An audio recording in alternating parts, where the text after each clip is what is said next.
आर्या की उंगलियां चाय के कप पर घूम रही थी। खिड़की के बाहर बारिश हो रही थी और खामोशी में सिर्फ एक ही आवाज थी, उसकी अपनी सांसों की।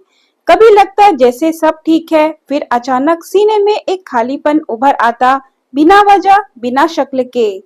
आर्या, 2 मिनट बैठ सकती हो? विवेक की आवाज आई। आर्या मुस्कुराई, जैसे हर रोज करती थी। एक आदत बन चुकी थी मुस्कुराना, बिना कारण के। हाँ बोलो। वो सामने कुर्सी पर बैठ गई।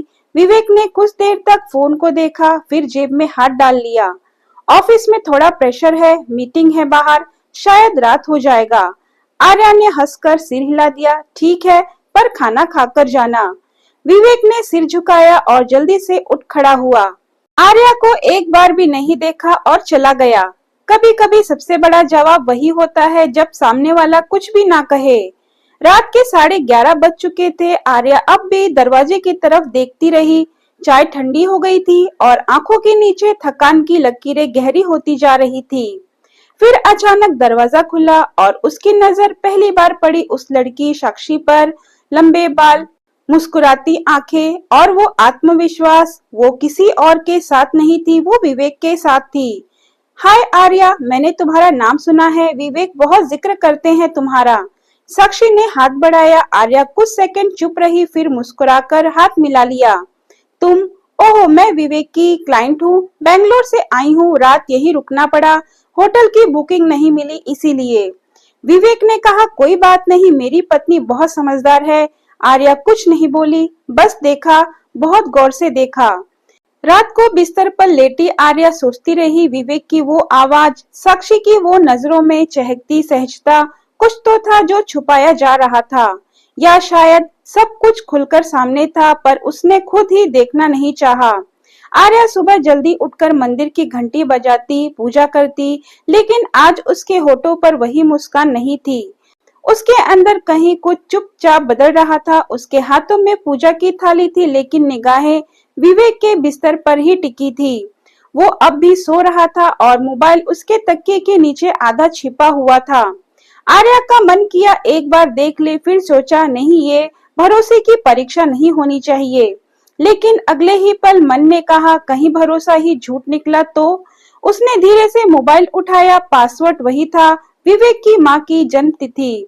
आर्या ने धीरे से खोल लिया। सब कुछ सामान्य था, लेकिन एक चैट ने उसकी उंगलियां रोक दी। Sakshi, I miss you last night. वो तुम्हारी बीवी कितनी भोली है ना, खुद बुला रही थी मुझे घर पर रुकने के लिए, मजा आ गया। आर्या का सिर घूम गया। उसने मोबाइल वहीं रखा और दरवाजे से बाहर चली गई।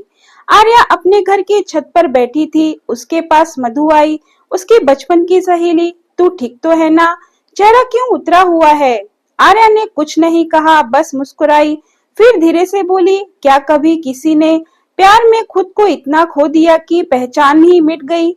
मधु चौकी, तू क्या कहना चाहती है, साफ बोल।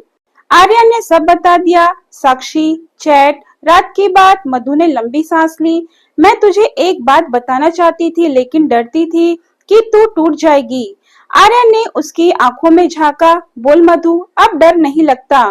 मधु ने धीरे धीरे कहना शुरू किया। कुछ दिन पहले मैं एक कैफे में गई थी। मैंने वहां विवेक को देखा और वो अकेला नहीं था, उसके साथ एक लड़की थी। वो साक्षी थी।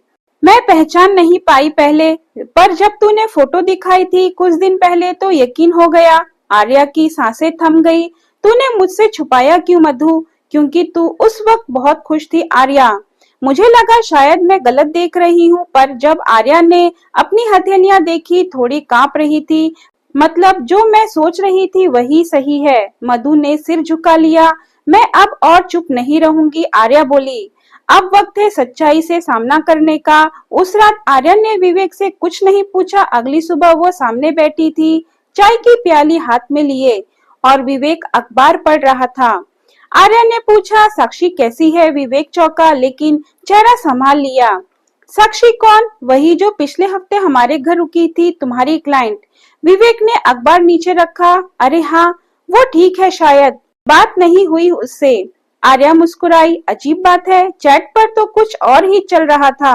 आर्या ने विवेक से कुछ नहीं कहा। उस दिन के बाद लेकिन मन में एक तूफान उठ चुका था। उसने धीरे धीरे विवेक की दिनचर्या को समझना शुरू किया। कब वह किससे मिलता है, किस बहाने से घर से बाहर निकलता है। एक शाम विवेक के लैपटॉप पर काम करते हुए आर्या को एक छुपा हुआ फोल्डर दिखा, प्राइवेट। उसने खोला तो उसमें तस्वीरें थी, साक्षी और विवेक की, होटल में, कैफे में, और एक तस्वीर बिस्तर पर साथ लेटे हुए। आर्या की आंखें भर आई, लेकिन उसने आंसू नहीं बहाए। आर्या ने मधु की मदद ली और सोशल मीडिया पर साक्षी की प्रोफाइल खंगालनी शुरू की। वहां एक पुरानी तस्वीर थी, साक्षी एक लड़के के साथ थी जिसकी आंखें विवेक से मिलती जुलती थी। नीचे लिखा था, भाई तुम मेरे सब कुछ थे, तुम्हारी मौत का बदला मैं जरूर लूंगी। आर्या चौंकी, ये विवेक का भाई था, लेकिन मर कैसे गया? मधु ने किसी पुराने जानकार से पता लगाया कि विवेक के भाई की मौत एक सड़क हादसे में हुई थी और हादसा करने वाली कार आर्या के पापा की थी, लेकिन केस को पैसे के बल पर दबा दिया गया था। अब आर्या के पैरों के नीचे से जमीन खिसक गई थी। क्या साक्षी इसलिए हमारे घर आई, बदला लेने के लिए? आर्या ने एक दिन साक्षी को घर बुलाया। साक्षी बड़ी आत्मविश्वास से आई। आर्या ने उसे चाय दी और धीरे से पूछा, तुम विवेक से कब से प्यार करती हो? साक्षी मुस्कुराई, जिस दिन उसके भाई की लाश देखी थी उसी दिन से। आर्या चौंकी। साक्षी ने कहा, तुम्हारे पापा ने मारा था उसे और तुम उनके घर की बहू बन गई। कितना आसान था तुम्हारे लिए। आर्या की आंखों में अब आंसू नहीं थे, बस आग थी। साक्षी का प्लान था विवेक को अपने प्यार में फंसाकर उसकी जिंदगी तबाह करना, लेकिन उसे ये नहीं पता था कि विवेक सिर्फ इस्तेमाल कर रहा है उसका। आर्या ने अब सब कुछ समझ लिया था। वो खुद को अबला नहीं समझती थी। उसने साक्षी को जाते समय बस इतना कहा, तुम जिसे मिटाना चाहती हो वो मैं नहीं हूँ, वो विवेक है। लेकिन तुम दोनों की सच्चाई अब सामने आएगी। आर्या ने एक बड़ा फैसला लिया। उसने मधु के साथ मिलकर साक्षी के साथ एक डील की। साक्षी से कहा, तुम्हें बदला लेना है ना, मैं तुम्हारी मदद करूंगी, लेकिन एक शर्त पर, मुझे पूरा सच जानना है। साक्षी मान गई। उसने सब बताया, कैसे विवेक उसके भाई को नीचा दिखाता था, कैसे झगड़े हुए और कैसे एक रात विवेक और उसके दोस्तों ने नशे में धुत होकर गाड़ी चलाई जिसमें उसका भाई मारा गया। आर्या के रोंगटे खड़े हो गए। विवेक ने सच छिपाया था। केस आर्या के पापा के नाम इसलिए किया गया क्योंकि विवेक ने उन्हें फंसाया था। आर्या ने अब विवेक को बेनकाब करने का प्लान किया। उसने घर में सीक्रेट कैमरा लगवाए। धीरे धीरे विवेक और साक्षी की बातचीत रिकॉर्ड होने लगी। एक दिन की रिकॉर्डिंग में विवेक साक्षी से कह रहा था, तुम बेवकूफ हो, मैं तुमसे प्यार नहीं करता, बस इस्तेमाल किया है तुम्हारा, बदला लेने आई थी ना, अब खुद ही जल जाओगी। साक्षी के चेहरे पर सदमा था और आर्या की आंखों में चुपचाप एक ठंडी मुस्कान। मधु ने आर्या से कहा, अब बहुत हो गया, तुम्हें उससे डरने की कोई जरूरत नहीं। तुम अब इस घर में केवल एक पत्नी नहीं बल्कि एक इंसान हो जिसे न्याय चाहिए। आर्या ने धीरे धीरे घर के सारे नौकरों को बदल दिया, विवेक के ऑफिस के अकाउंट चेक किए और अपनी सास को उसके खिलाफ मोड़ना शुरू किया। विवेक को अब शक होने लगा था। वो आर्या पर नजर रखने लगा, लेकिन आर्या हर चाल सोच समझ कर रखती थी। साक्षी को अब समझ आ गया था कि उसने गलत इंसान पर भरोसा किया और आर्या की सच्ची मददगार बन गई। अब दोनों औरतें मिलकर उस आदमी को गिराने की तैयारी में थी जो सिर्फ छल और धोखे से खेलता था। एक दिन आर्या ने पूरे परिवार के सामने विवेक के झूठ को उजागर कर दिया। सीसीटीवी फुटेज, बैंक डिटेल और साक्षी की गवाही। विवेक कुछ नहीं बोल सका। उसकी माँ जो अब तक उसे भगवान मानती थी, फूट फूट कर रो पड़ी। विवेक बोला, आर्या तुम मुझे यूं ही छोड़ दोगी? आर्या का जवाब था, नहीं विवेक, मैं तुम्हें खुद से भी दूर नहीं करूंगी। मैं चाहती हूँ कि तुम हर रोज मेरे सामने खुद को मिटते हुए देखो, अपने ही झूठ के बोझ तले।